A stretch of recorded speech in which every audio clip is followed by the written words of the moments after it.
দেখেন, একটা প্রশ্ন আমি সবসময় পেয়ে থাকি। আমরা যারা নেটওয়ার্ক মার্কেটিং এ আছি বা ডিএক্সএন এর সাথে বিজনেস করছি, এখানে সফল হওয়ার জন্য টিমটা খুব ইম্পর্টেন্ট, মানে কাস্টমার নেটওয়ার্কটা খুব ইম্পর্টেন্ট। একটা প্রশ্ন সবাই করে যে দ্রুত কিভাবে আমি টিম বিল্ড আপ করবো, বা একদম কিভাবে আমি ইনভাইট করলে দ্রুত আমি টিম গঠন করতে পারবো।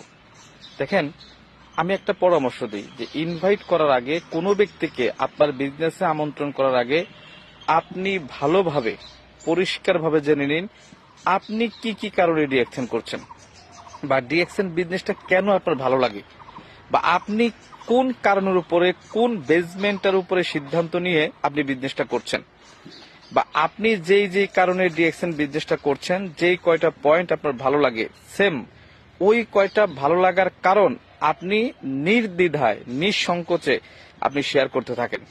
আপনার ফ্যামিলি মেম্বার, রিলেটিভস, আত্মীয় স্বজন, পাড়া প্রতিবেশী, পরিচিত অপরিচিত যে কোনো ব্যক্তির সাথে আপনি শেয়ার করতে থাকেন। একটা কথা মনে রাখবেন, আপনার যে ভালো লাগার পয়েন্টস আছে, এটা আপনি যদি চমৎকার ভাবে প্রেজেন্টেশন করতে পারেন, কোনো না কোনো ব্যক্তির, কারো না কারোর আপনার সাথে ইয়েস বলবে এবং আপনার সাথে তার ভালো লাগবেই। এজন্য আপনি যেই কারণে বিজনেসটা করছেন এটা আগে স্পেসিফিক ভাবে চিহ্নিত করুন এবং এটাই অপরের সাথে বলা শুরু করেন। দেখবেন আপনি ইনভাইটে সাকসেস হবেন এবং দ্রুত টিমও বিল্ড আপ করতে পারবেন। ধন্যবাদ সবাইকে।